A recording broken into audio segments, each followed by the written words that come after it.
también su opinión. Le doy la bienvenida y le mando un abrazo al doctor Jesús López Almejo, tu profe de RI. ¿Cómo estás, Jesús? Hola, mi querido Vicente, pues muy contento como cada viernes de estar con los amigos de Sin Censura en el análisis, que cada vez está más ferviente porque sabemos la necesidad de que exista un contrapeso digital para combatir la campaña de propaganda que, Vicente, no está a favor del pueblo ni tampoco de defender a los civiles. Por lo tanto, tenemos que estar dando herramientas para el análisis. A ver, ¿cómo entiendes esta carta, este comunicado, esta respuesta del presidente Andrés Manuel López Obrador, en momentos en que hay voces, incluso hay que decirlo, ¿no? En su momento he reconocido a Julio Astillero, a Gerardo Fernández Noroña, pero hoy Gerardo Fernández Noroña diciendo que no puede ser verdad, que no puede ser posible esta respuesta. Julio Astillero dice que le toca mover ficha a Marcelo Ebrard en cuanto al comunicado del Parlamento Europeo, que puede jugar al silencio, el acomodo o la respuesta. Con cualquiera de las opciones que tome, definirá hoy una parte importante, tal vez la más trascendente de su trayecto hacia el 2024. ¿Tú qué piensas de toda esta polémica que se ha desatado y que además le ha echado más gasolina el presidente en la mañanera al leer él mismo el comunicado? Yo respeto mucho las opiniones de Julio Astillero y de Gerardo Fernández Noroña,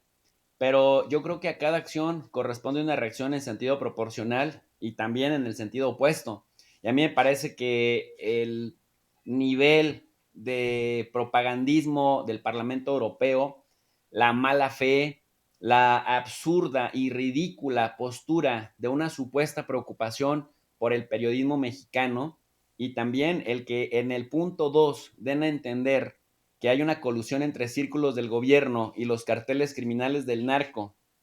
como dando a entender que se pusieran de acuerdo para asesinar periodistas, el que no tomen en cuenta que muchos de los casos no han quedado impunes, sino que se ha detenido a los asesinos materiales intelectuales en este gobierno, en esta administración, pero que además puntualicen que a partir de la llegada del presidente López Obrador, en el inciso M, Vicente, lo dicen textualmente, dicen, considerando que el presidente López Obrador no solo no ha actuado ante tan dramática situación, sino que ha atacado reiteradamente a la prensa en sus conferencias públicas y ha señalado directamente por su nombre a algún periodista cuya cobertura desaprueba por ser crítica para su gobierno y a la falta de transparencia de la presidencia en medio de acusaciones de corrupción. Si esto no les parece grosero, si el que digan que López Obrador es populista, el máximo, digamos, dirigente del gobierno mexicano,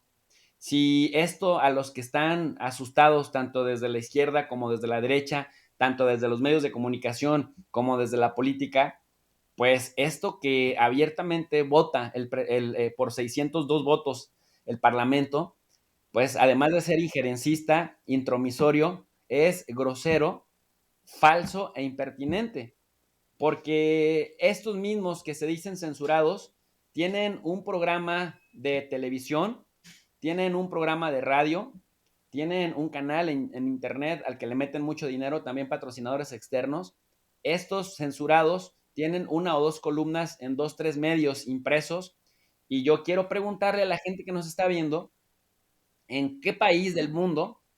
una persona perseguida, una persona censurada, una persona reprimida, tiene espacios en la mitad de los medios tradicionales dominantes que tienen alcances en millones de personas, en donde además dicen lo que se les da la gana? Y en eso de decir lo que se les da la gana, pues muchas veces han demostrado que éticos no son,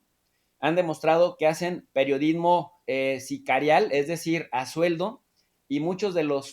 por decirlo ligero, periodismo por inferencia, es decir, se han olvidado de las reglas y de los principios básicos del periodismo que tiene que ver con que no es el periodista la nota, la noticia tiene que ser el evento que se está describiendo, que no debe tomar posición el periodista porque es nada más el vehículo. Sin embargo, acá lo que vemos es que los periodistas en sí mismos se quieren convertir, y eso si se les puede llamar periodistas, se quieren convertir en la noticia misma,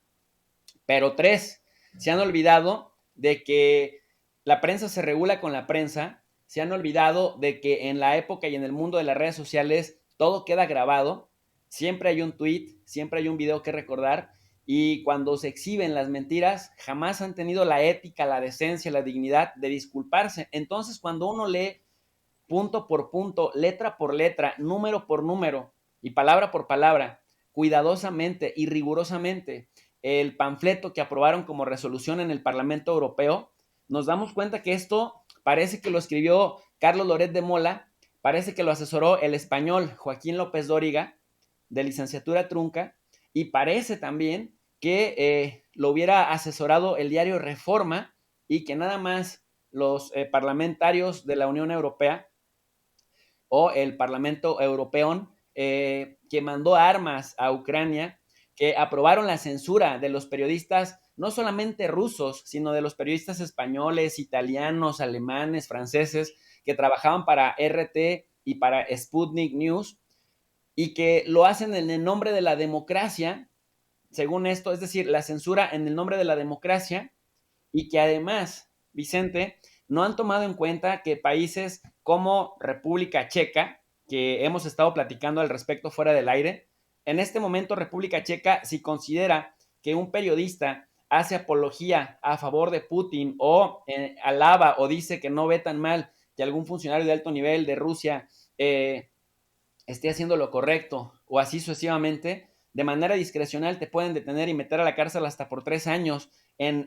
la República de Eslovaquia exactamente igual. Polonia en este momento ha reformado su sistema para que sus propias leyes estén por encima de las leyes de la Unión Europea, poniendo en riesgo el principio fundacional de la misma Unión, y Hungría por las mismas. Entonces, ¿de qué nos habla cuando se meten con un país extracontinental, soberano, pacifista como México, que no forma parte de la Unión Europea y que respeta mucho a la Unión Europea? ¿Qué nos indica que de pronto sacan una resolución tan agresiva y tan apoyada por 602 diputados, y que le dicen populista al presidente, y que no solamente no hace nada para combatir la violencia contra los periodistas, sino que él mismo la promueve a través de su tribuna, como lo ha dicho una y otra vez el Reforma, el Universal, Latinus, es decir,